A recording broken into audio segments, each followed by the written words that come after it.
Breaking news. బంగ్లాదేశ్లో హిందువులే టార్గెట్గా దాడులు జరుగుతున్నాయి. 25 ఏళ్ల దీపు చంద్రదాస్ను చెట్టుకు కట్టేసి కొట్టి చంపేశారు అల్లరి మూకలు. ఆ తర్వాత రోడ్డు పక్కన పడేసి అల్లరి మూకలు రాక్షసానందం పొందాయి. మైనార్టీ హిందువులే టార్గెట్గా హత్యలు జరగడం వెనుక పాకిస్తాన్ ఐఎస్ఐ హస్తం ఉన్నట్టుగా తెలుస్తోంది. ఆర్మీ చీఫ్ అసీం మునీర్ ప్రణాళిక ప్రకారం బంగ్లా హాదీ మద్దతుదారులను రెచ్చగొట్టారంటూ ఆరోపణలు వస్తున్నాయి. జెన్జీ బ్రెయిన్ వాష్ వెనుక పాక్ అధికారులు ఉన్నారని ప్రచారం జరుగుతోంది. తాజా పరిణామాలతో భారత హై కమిషనర్ అడ్వైజర్ జారీ చేశారు. భారతీయులు అప్రమత్తంగా ఉండాలంటూ హెచ్చరిస్తున్నారు. అత్యవసరమైతే తప్ప బయటకు రావద్దంటూ సూచిస్తున్నారు. కొద్ది రోజులుగా బంగ్లాదేశ్ మళ్ళీ రగులుతోంది. మరి ముఖ్యంగా స్టూడెంట్ లీడర్ హాదీ మరణం తర్వాత ఆ అల్లర్లు మరింత పెరిగాయి. గతంలో జరిగిన అల్లర్లలో పోలీస్ కాల్పుల్లో గాయపడ్డ హాదీ సింగపూర్లో ట్రీట్మెంట్ తర్వాత మరణించడంతో ఈ అల్లరి మూకలు మరింత రెచ్చిపోయాయి. ముఖ్యంగా బంగ్లాదేశ్లో మైనార్టీలుగా ఉన్న హిందువులపై దాడులు కొనసాగుతున్నాయి. అంతేకాదు భారత రాయబార కార్యాలయంపై కూడా దాడికి పాల్పడినట్టుగా తెలుస్తుంది. ఇంకంతేకాదు పూర్తిగా ఆ ప్రాంతమంతా కూడా ప్రభుత్వ ఆస్తులు తగలబెట్టారు. అవామీ లీగ్ పార్టీ కార్యకర్తల పై దాడులు జరుగుతున్నాయి. అలాగే అక్కడి ఆఫీసులపై కూడా కార్యాలయాలపై కూడా దాడులు జరుగుతున్న సందర్భం చూస్తున్నాం. అయితే ఇదే సందర్భంలో హిందువులను టార్గెట్ చేసినట్టుగా కనిపిస్తోంది. మరి ముఖ్యంగా ఈ మొత్తం వ్యవహారం వెనుక పాకిస్తాన్ ఆర్మీ చీఫ్ అసీం మునీర్ గారి కుట్ర ఉన్నట్టుగా అర్థమవుతోంది. ఇక్కడ జెన్జీ బ్యాచ్ను రెచ్చగొట్టి వారి మనోభావాలను వారి భావోద్వేగాలతో ఆడుకుంటున్నాడు ఈ అసీం మునీర్. అలాగే Pakistan inter service intelligence ISI సంస్థ, పాకిస్తాన్ ఆర్మీ చీఫ్ కలిసి బంగ్లాదేశ్లో ఆందోళనకారులకు మద్దతు పలుకుతూ వారికి ఫండింగ్ చేస్తూ వారిని రెచ్చగొడుతూ భారత్ పైకి ఉసిగొల్పుతున్నట్టుగా క్లియర్గా అర్థమవుతుంది. బంగ్లాదేశ్ ఉద్యమ నేపథ్యం కనుక చూస్తే పూర్తిగా అక్కడి అల్లర్లు అక్కడి వ్యవహారాలన్నీ కూడా పూర్తిగా అక్కడ ప్రేరేపితమైనవిగా అర్థమవుతుంది. అక్కడ అల్లర్ల వెనుక విదేశీ హస్తం ఉన్నట్టుగా చాలా క్లియర్గా అర్థమవుతుంది. దీంతో బంగ్లాదేశ్ ప్రతి సందర్భంలోనూ భగ్గుమంటుంది. గతేడాది ఆగస్టులో షేక్ హసీనా నేతృత్వంలోని అవామీ లీగ్ ప్రభుత్వాన్ని గద్దెదించిన విద్యార్థుల ఉద్యమంలో కీలక పాత్ర పోషించిన ఇంకిలాబ్ మోంచో యువనేత షరీఫ్ ఉస్మాన్ హాదీ సింగపూర్లోని హాస్పిటల్లో మరణించడంతో అల్లర్లు చెలరేగాయి. మళ్ళీ తాజాగా ఢాకా సహా పలు జిల్లాలు హింసాత్మక ఘటనలతో అట్టుడికిపోతున్నాయి. భారత రాయబార కార్యాలయాల ముందు ఆందోళనకారులు భారీ నిరసనలకు దిగారు. చిట్టగాంగ్లోని అసిస్టెంట్ ఇండియన్ హై కమిషన్ నివాసంపై రాళ్ల వర్షం కురిపించారు. ఢాకాలోని భారత రాయబార కార్యాలయం ముందు బ్యారికేడ్లను తొలగించి లోపలికి చొచ్చుకెళ్లేందుకు ప్రయత్నించారు. పత్రికా కార్యాలయాలను ఆందోళనకారులు ముట్టడించారు. దేశంలోని ప్రధాన పత్రికలైన ప్రథమ్, ఆలో, ది డైలీ స్టార్ భవనాలకు నిప్పటించారు. ఈ ఘటనలో కొందరు పాత్రికేయులు అగ్నికీలలో చిక్కుకుంటే వారిని సైన్యం రక్షించింది. ఆందోళనకారులతో మాట్లాడేందుకు ప్రయత్నించిన new age editor Noorul Kabir పైన దాడి జరిగింది. ఈ పరిణామాలతో దేశంలోని ప్రధాన పత్రికలు శుక్రవారం తమ కార్యకలాపాలను తాత్కాలికంగా నిలిపేశాయి. ఇప్పటికే ధ్వంసమైన బంగ్లాదేశ్ జాతిపిత షేక్ ముజిబుర్ రెహమాన్ ఇంటిపై ఆందోళనకారులు మళ్ళీ దాడి చేశారు. అంతేకాదు రాజ్షాహీలోని అవామీ లీగ్ పార్టీ ఆఫీసును బుల్డోజర్తో నేలమట్టం చేశారు. ఢాకాలోని ప్రముఖ సాంస్కృతిక సంస్థ ఛాయానట్ ప్రాంగణాన్ని ధ్వంసం చేసి నిప్పటించారు. గతేడాది జూలై, ఆగస్టులో విద్యార్థులు ఉద్యమించడంతో షేక్ హసీనా తన ప్రధాని పదవికి రాజీనామా చేసి భారత్కు పారిపోయి వచ్చిన సంగతి తెలిసిందే. తర్వాత మహమ్మద్ యూనిస్ ముఖ్య సలహాదారుడుగా తాత్కాలిక ప్రభుత్వం ఏర్పడిన హింసాత్మక ఘటనలు జరుగుతూనే ఉన్నాయి. ఇక్కడ మహమ్మద్ యూనిస్ అలాగే షేక్ హసీనా ప్రభుత్వం గద్దె దిగిన తర్వాత పూర్తిగా విఫలమయ్యాడనే ఆరోపణలు కూడా వస్తున్నాయి. ఫిబ్రవరిలో ఎన్నికలు నిర్వహిస్తామని యూనిస్ ప్రకటించిన పరిస్థితుల్లో ఏమాత్రం మార్పు రాలేదు. ఇక ఈ రీసెంట్గా చనిపోయిన హాదీ వాళ్ళ ఫోటోలు మీకు చూపిస్తాను.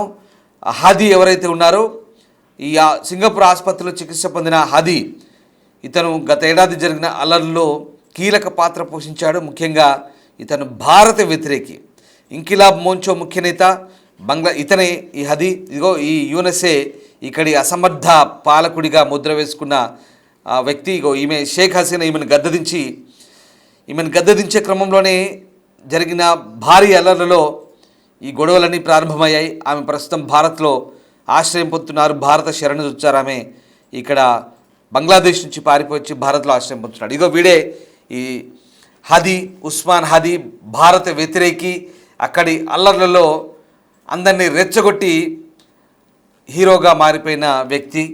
ఇతను చనిపోవడంతో ప్రస్తుతం ఆ అల్లర్లు మరింత చెలరేగుతున్నాయి. భారత్పై తీవ్ర విద్వేషాన్ని వెళ్ళగక్కిన ఈ హదీ ఇప్పుడు అక్కడి పోలీసుల కాల్పుల్లో మొన్న తాజాగా జరిగిన చికిత్స తర్వాత మరణించాడు. బంగ్లాదేశ్లో ఫిబ్రవరిలో ఎన్నికలు జరగనున్న నేపథ్యంలో ఈ నెల 12న ఇతను ఢాకాలో ఎన్నికల ప్రచారం నిర్వహించారు. ఆ సమయంలో ముసుగు వేసుకున్న వ్యక్తి బైక్పై వచ్చి హాదీ తలపై గురిపెట్టి కాల్చారు. వెంటనే ఆసుపత్రి తరలించారు. మెరుగైన ట్రీట్మెంట్ కోసం బంగ్లా ప్రభుత్వం సింగపూర్కు తరలించింది. గురువారం రాత్రి మరణించాడు. యూనస్ ఈ విషయాన్ని వెల్లడించారు. దీంతో శుక్రవారం సాయంత్రం హాదీ మృతదేహం ఢాకాకు చేరుకుంది. అంత్యక్రియలు శనివారం జరుగుతాయని ఇంకిలాబ్ మోర్చా పార్టీ చెప్తోంది. అయితే ఇక్కడ ఇస్లాంకు వ్యతిరేకంగా వ్యాఖ్యలు చేశారన్న ఆరోపణతో మైమన్ సింగ్ జిల్లాలో 25 ఏళ్ల దీపు చంద్రదాస్పై గురువారం రాత్రి ఒక అల్లరి మూక దాడి చేసింది. ఇక్కడే అసలు ట్విస్ట్. సరే, బంగ్లాదేశ్లో స్థానికుల్ని అల్లర్లు జరుగుతున్నాయి, వాళ్ళ వ్యక్తి చనిపోయాడు, అక్కడ ఆందోళన చేస్తున్నారు, అంతవరకు కొంత సమర్థనీయమే. కానీ అక్కడ అమాయక హిందువుల్ని, మైనార్టీలైనటువంటి హిందువులపై ఊచకోత జరుగుతోంది.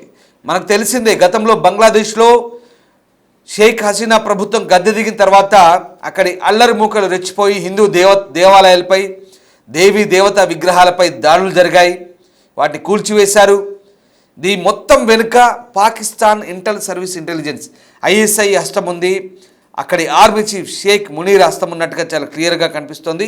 ఇక్కడ 25 ఏళ్ల దీపు చంద్రదాస్పై రాత్రి గురువారం దాడి చేసి అతను తీవ్రంగా చెట్టుకు కట్టేసి కొట్టి వేలాడదీసి ఉరితీశారు. ఇది మరీ దారుణం.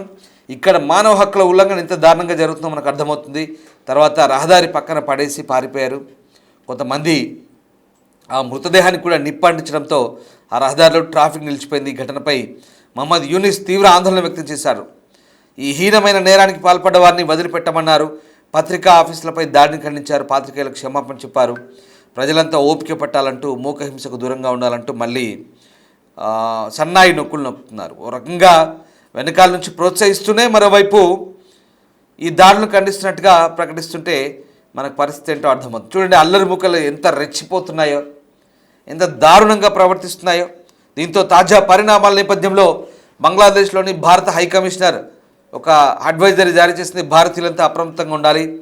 ప్రస్తుతం బంగ్లాదేశ్లో నెలకొన్న పరిస్థితుల దృష్ట్యా ఆ దేశంలో నివసిస్తున్న భారతీయులు, భారత విద్యార్థులు అనవసర ప్రయాణాలు చేయొద్దంటున్నారు. అత్యవసరమైతే తప్ప బయటికి రావద్దు. ఏదైనా ఎమర్జెన్సీ అయితే సహాయం కోసం ఇండియన్ హైకమిషన్, అసిస్టెంట్ హైకమిషన్ కార్యాలయాలను సంప్రదించాలంటూ భారత దౌత్యాధికారులు తమ అడ్వైజర్లో వెల్లడిస్తున్న పరిస్థితి కనబడుతోంది. ఈ పొరుగు దేశం బంగ్లాదేశ్లో అయితే అల్లర్లతో అట్టుడుతుంది. దీంతో ప్రస్తుతం అయితే ఆ ప్రాంతం అంతా కూడా అప్రమత్తంగా ఉండాలంటూ మన భారతీయులకు సూచిస్తున్నారు. ఇక ఈ దీపు చంద్రదాస్కు అతన్ని మరీ కిరాతకంగా చంపారు. ఒక చెట్టుకు ఉరి వేసి వేలాడదీసి మళ్ళీ అతన్ని రోడ్డుపై కాల్చివేయడం చాలా దారుణంగా అనిపిస్తోంది. ఇక మరీ ముఖ్యంగా భారత్పై విషం చిమ్ముతున్నారు బంగ్లాదేశ్కి సంబంధించినటువంటి కొంతమంది అక్కడి హసీనా వ్యతిరేకులు ఎవరైతే ఉన్నారో. ప్రస్తుతం ఆమె భారతదేశంలో ఆశ్రయం పొందుతుంది కాబట్టి షేక్ హసీనాను భారత్కు అప్పగించాలనేది వీళ్ళ డిమాండ్. మన భారత శరణు చొచ్చిన షేక్ హసీనాను అప్పగించాలంటే కొన్ని నిబంధనలు కూడా ఉంటాయి. అంత ఈజీగా అప్పగించడానికి కుదరదు. కానీ అక్కడి ప్రభుత్వం అక్కడ సుప్రీంకోర్టులో కూడా చాలామంది ఆమెను అప్పగించాలంటూ అప్పీల్ చేస్తున్న పరిస్థితి. కానీ భారత ప్రభుత్వం ఆచితూచి వ్యవహరిస్తుంది. మనకు బంగ్లాదేశ్కున్న సంబంధాల దృష్ట్యా షేక్ హసీనా తండ్రి షేక్ ముజిబుర్ రెహమాన్ భారత్ సహాయం చేయడం వల్ల ఇవాళ బంగ్లాదేశ్ ఏర్పడిందనే విషయాన్ని బంగ్లాదేశ్లో చాలామంది మర్చిపోతున్నారు. ఆయన బంగ్లాదేశ్ జాతిపిత. ఒకప్పుడు తూర్పు పాకిస్తాన్ అయినటువంటి ఈ బంగ్లాదేశ్ ఏదైతే ఉందో వాళ్ళ విముక్తి కోసం మన భారత ప్రధాని ఇందిరాగాంధీ మన సైన్యాన్ని పంపించి వాళ్ళని విముక్తులు చేసి ఇవాళ బంగ్లాదేశ్కు ఆ దేశం పుట్టుక కారణమే భారతీయులు. కానీ ఆ విషయాన్ని మర్చిపోయి కొంతమంది అక్కడ పాకిస్తాన్ కుక్కలేసే బిస్కెట్లకు వాళ్ళు వేసే ఎరకు చిల్లరకు ఆశపడి అక్కడి ప్రభుత్వాన్ని కూలదోసి అక్కడ అస్థిరత సృష్టించి అల్లోకల్లోలాలు చేసి, అరే ఒక మాట అర్థం కాదు, ఇలాంటి జెన్జీ పీపుల్ని రెచ్చగొట్టడం ద్వారా అసీం మునీర్ గారికి రాక్షసానందం పొందుతున్నాడు పాకిస్తాన్ ఆర్మీ చీఫ్, అక్కడ ఐఎస్ఐ.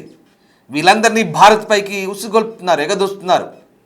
మన పక్కనే మన పొరుగునటువంటి మన వెస్ట్ బెంగాల్కు, మన పశ్చిమ బంగాల్కు ఆనుకున్నటువంటి బంగ్లాదేశ్లో చాలామంది భారతీయులు ఉంటారు, చాలామంది బంగ్లానే మాట్లాడతారు. అక్కడ భారతీయులు బంగ్లాదేశీయులు కలిసిమెలిసి అన్నదమ్ములుగా ఎన్ని రోజులు ఉన్నారు. భారతదేశం బంగ్లాదేశ్తో కూడా వాణిజ్య సంబంధాలు ఉన్నాయి, కానీ ఈ గొడవల తర్వాత పూర్తిగా మూసుకుపోయాయి. కానీ ఇక్కడ ప్రజలంతా బాగానే ఉంటారు, కానీ ఇలాంటి రాజకీయ నాయకుల వల్ల, రెచ్చగొట్టే ధోరణి వల్ల ఇలాంటి అల్లర్లు చోటు చేసుకుంటున్నాయి. ఆ చరిత్రను మర్చిపోతున్నారు బంగ్లాదేశీయులు. బంగ్లాదేశ్ పుట్టుకే భారతదేశం ప్రసాదించిన ఒక వరం అది. అలాంటి బంగ్లాదేశీయులు ఇవాళ పూర్తిగా భారత్ పైకి విషం చిమ్ముతున్న పరిస్థితి. అది కేవలం ఇలాంటి యూనిస్ లాంటి వ్యక్తులు ఎక్కడో ఉండి ఇట్లాంటి కొన్ని విదేశీ శక్తుల అండదండలతో కుట్రలతో భారత్ పైకి రెచ్చిపోతున్నారు. 7 సిస్టర్స్గా పేర్కొని మన ఈశాన్య రాష్ట్రాల్లో కూడా అల్లకల్లోలం సృష్టించేందుకు అటు నుంచి జిహాదీ గ్యాంగులు పాకిస్తాన్ నుంచి బంగ్లాదేశ్ వైపు నుంచి చొరబడేందుకు కూడా ప్రయత్నిస్తున్నాయి. వాళ్ళందరికీ కూడా వీళ్ళు సహకరిస్తున్నారు. ఇదిగో ఇలాంటి పనికిమాలిన ఉద్యమాలు చేసి అక్కడి ఉద్యమకారులు భారత్ పైకి విషయం చెబుతున్నారు. సరే, మీ దేశంలో మీరు ఉద్యమాలు చేసుకోండి, మీ ఇష్టం, మీ రాజకీయాలు మీ ఇష్టం, మీ పరిపాలన మీ ఇష్టం, కానీ అనవసరంగా పొరుగు దేశమైన భారత్పై విషయం చిమ్మాలని చూడడమే ఇక్కడ నేరంగా కనిపిస్తోంది. ఎందుకంటే భారతదేశం అన్ని విధాల అన్ని సందర్భాల్లో బంగ్లాదేశ్కు సహాయ సహకారాలు అందిస్తుంది. చిన్న దేశమైనప్పటికీ కూడా బంగ్లాదేశ్కు ప్రతి చోట మానవీయ కోణంలో సహకారం అందిస్తున్నప్పటికీ కూడా విదేశీ వ్యక్తుల ప్రమేయంతో భారత్పై అనవసరంగా విషయం చెబుతూ ప్రతిసారి ఇక్కడ భారతీయులను, ముఖ్యంగా మన భారత్ నుంచి వెళ్ళి సెటిల్ అయినటువంటి అక్కడ హిందువులను హింసిస్తున్నారు. ఇవాళ దీపు చంద్రదాస్ హత్య కూడా అత్యంత కిరాతకం. మన దేవత విగ్రహాలను కూల్చివేస్తున్నారు, మన గుళ్ళపై దాడులు చేస్తున్నారు. మైనార్టీలుగా వ్యవహరించే మన భారతీయులు హిందువులపై అక్కడ అనవసర దాడులు జరుగుతున్నాయి. దీంతో ఈ విషయంపై భారత్ కూడా నిశ్చితంగా గమనిస్తోంది. అవసరమైన పరిస్థితుల్లో స్పందించే అవకాశాలు కూడా కనిపించే ఛాన్స్ ఉంది.